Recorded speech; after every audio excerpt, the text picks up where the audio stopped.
मौत एक ऐसा कड़वा सच है जिसे इंसान कभी नहीं जुटला सकता।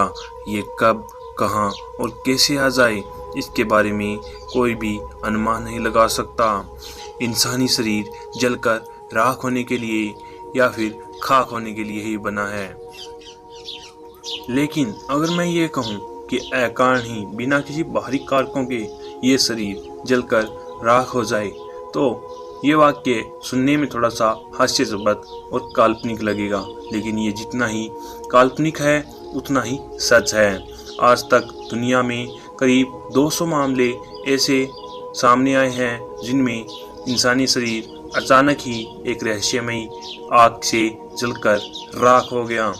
और इसी रहस्यमयी मौत की शिकार हुई एक महिला की कहानी मैं आपको बताऊंगा, और बहुत से ऐसे लोगों के नाम भी बताऊंगा जो इस मौत से बच गए मौका वारदात पर पास में मौजूद हुए व्यक्तियों की वजह से।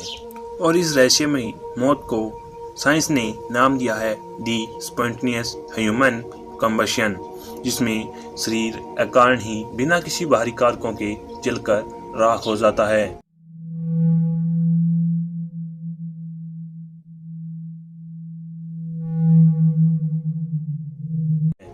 मेरी लीसर इसी बेरहम मौत की शिकार हुई लोगों में से एक थी। मेरी लीसर फ्लोरिडा के सेंट पीटर्सबर्ग के एक अपार्टमेंट में रहती थी। 2 जुलाई की सुबह 5 बजे मेरी की लैंडलेडी को कुछ जलने की बू आने लगी। कुछ समय उस दुर्गंध को सहने के बाद लैंडलेडी ने इसकी पड़ताल करने की सोची। लैंडलेडी जैसे ही मेरी के कमरे के पास आई और उसने डोरनॉब को पकड़ा, तो उसने पाया कि वो बहुत ज़्यादा गर्म है। उसने पास के ही कुछ लोगों की मदद से दरवाजे को खोला, और उन्होंने जैसे ही रूम के अंदर एंटर किया तो सभी लोग सहम गए। वहाँ का नज़ारा जितना भयावह था उतना ही रहस्यमयी था। कमरे के कोने में पड़ी लकड़ी की कुर्सी पर मेरी जलकर राख पड़ी थी। सिर्फ उसका एक पैर ही सही सलामत बचा हुआ था। वहाँ पे मौजूद प्रत्यक्षदर्शियों का यह कहना था कि मेरी का कपाल जलने के बाद कप के साइज का हो गया था, जो कि अपने आप में एक विचित्र बात है। मेरी जिस कुर्सी पर बैठी थी उसको बहुत कम ही नुकसान हुआ था, लेकिन जो मेरी के शव की हालत थी उससे ऐसा लग रहा था कि मेरी एक भीषण आग की चपेट में आई थी।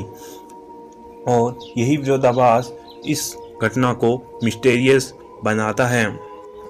क्रिमिनेशन रिपोर्ट की माने तो एक इंसानी शरीर को जलने के लिए 1650 डिग्री के तापमान की आवश्यकता होती है, लेकिन मेरी के पैर और उसके बचे हुए पार्ट्स की जब जांच की गई तो ये पता चला कि मेरी का शरीर 3500 डिग्री के तापमान तक पहुंच चुका था। लेकिन अगर उस कमरे में इतनी भीषण आग लगी थी तो खिड़कियों पे लगे पर्दे और लकड़ी का मेज जो कि उस कुर्सी के सामने ही था और उस पे पड़े अखबार के गट्ठर सही सलामत कैसे रह सकते हैं, उनको कोई नुकसान कैसे नहीं हुआ। और छत पर कुछ हल्के हल्के ही काले निशान थे। अगर इतनी भीषण आग लगी हुई होती तो वहाँ पर बहुत गहरे काले निशान होने चाहिए थे।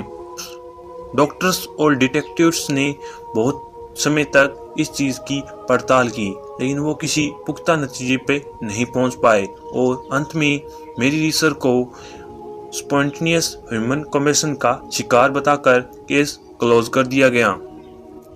अब एक सवाल उठता है कि अगर मेरी लीसर इतनी भीषण आग की चपेट में आई थी तो उसने खुद को बचाने की कोशिश क्यों नहीं की, उसने किसी को मदद के लिए क्यों नहीं बुलाया।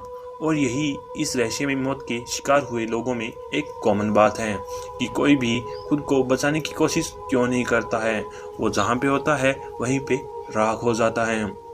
इस मौत के शिकार हुए लोगों में एक कॉमन बात ये भी थी कि सभी अल्कोहल यानी कि शराब और सिगरेट का सेवन करते थे, और सभी की मौत के समय उनका हाथ या पैर ही सही सलामत बचता था और बाकी पूरा शरीर राख हो जाता था। साइंस ने इस पे बहुत ज़्यादा रिसर्च की, लेकिन किसी भी नतीजे पे नहीं पहुंच पाए, और उन्होंने इसे नाम दिया स्पॉन्टेनियस ह्यूमन कंबशन। ये वो स्थिति है जब शरीर में स्थित मीथेन गैस और अन्य गैसें शरीर की वसा और आग कारकों के साथ मिलकर आग उत्प्रेरक का काम करती है और शरीर को एक आग की भट्टी में तब्दील कर देती है।